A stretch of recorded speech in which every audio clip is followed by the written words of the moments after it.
To be intimate with someone who is flawed requires us to expose our own flaws. Most people say they want love as if it's something that arrives fully formed and then simply stays. They speak about it like weather, something that happens to you if you are lucky, something that passes if you're not. Very few people talk about what it asks of you once it's there. Very few people admit that love is not just an experience but responsibility. And that responsibility doesn't pause when you are tired, distracted, or afraid. Being intimate with someone flawed means agreeing to see mess up close. Not once, not dramatically, but repeatedly, in ordinary moments. It means watching someone react poorly, speak clumsily, retreat when they should stay, and knowing that none of this is unusual. It means recognizing those same patterns in yourself, often at the exact moment you would rather focus on theirs. Intimacy doesn't allow you to keep your flaws abstract. It brings them into the room and sets them down between you. There is a specific discomfort that comes from being known while you are still unfinished. It's one thing to admit your flaws in theory, it's another to have them show up in real time. In how you respond to conflict, in how you listen when you are already forming a replay, and how quickly you become defensive when you feel misunderstood.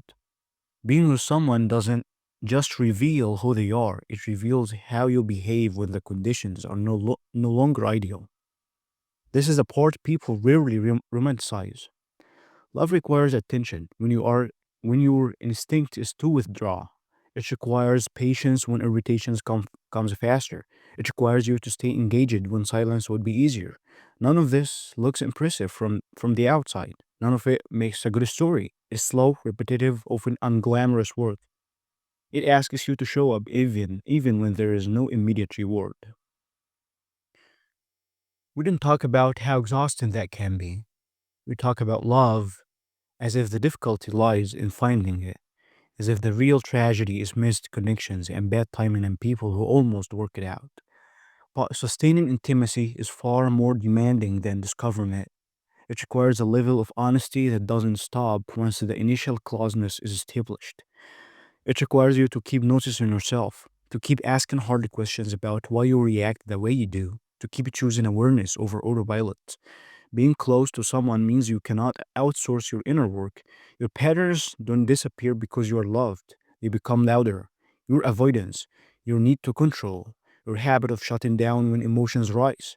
Love puts a pressure on these things, not to punish you, but to reveal them. And revelation is uncomfortable. This is where many people begin to disengage. It's easier to say love is elusive than to admit that you grew tired of the effort it required. Easier to say you lost feelings than to say you stopped participating. Easier to say you weren't compatible than to acknowledge that you didn't want to be accountable for how you show up when things get hard.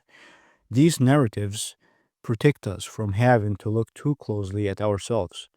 Being intimate means accepting that someone else's pain will touch you, that their fears will brush up against yours, that their expectations will expose the places where you feel inadequate or overwhelmed. It means realizing that love will ask you to stretch beyond the version of yourself that was comfortable being alone. Not because that version was wrong, but because it's incomplete. Love doesn't just affirm who you are, it challenges who you are becoming. And that challenge is not gentle. It doesn't arrive with instructions. It shows up in moments where you are asked to choose presence over pride, listening over defensiveness, repair over withdrawal. Again and again, there is no finish line where this works end. Intimacy isn't going, it keeps asking. We avoid talking about how often people walk away not because love failed, but because growth felt too demanding. Because being seen required too much honesty. Because staying present asked for more energy than they were willing to give. Because love stopped being something that happened to them and became something they had to actively sustain. Love is not rare. Connection is not scarce. What is rare is the willingness to remain open once the illusion of ease dissolves. What is rare is the capacity to sit with discomfort without turning it into pain. What is rare is choosing curiosity about your own reactions instead of assigning fault to the other person. Being intimate with someone flawed means your own contradictions will be noticed. Your inconsistencies will surface. The stories you tell yourself about being low maintenance or easygoing or self aware will be tested. Intimacy doesn't care how you see yourself, it cares how you behave when it matters. This is why love feels heavy to people who have not prepared themselves for self examination. Not because love is cruel, but because it refuses to let you stay unexamined. It asks you to look at how you handle frustration, how you process disappointment, how you repair after causing harm. It asks you to grow beyond your reflexes. Many people confuse this demand with failure. They say love faded. They say the spark died. They say something changed. What often changed was that love moved from novelty to responsibility, from excitement to effort, from chemistry to character, and character is harder to maintain than attraction. To love someone flawed is to accept that you will be required to confront parts of yourself you once avoided, parts that were manageable in isolation, parts that become visible in relationship. Intimacy removes the luxury of distance. It brings everything closer, including yourself. And for many people, that closeness is terrifying. Not because they don't want love, but because love asks them to become more accountable than they have ever been, more patient than they feel capable of, more honest than their defense allow. Love asks for growth without guarantees. And sometimes people simply are not ready to give that. They walk away calling love impossible, complicated, disappointing.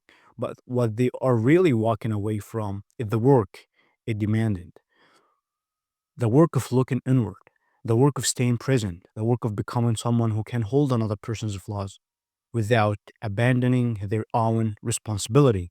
To be intimate with someone flawed is to accept that love will change you, not passively, actively, persistently. It will ask you to grow up in places you didn't know were immature, to soften where you hardened for survival, to speak where you learn in silence. That is the labor people do want to know to name.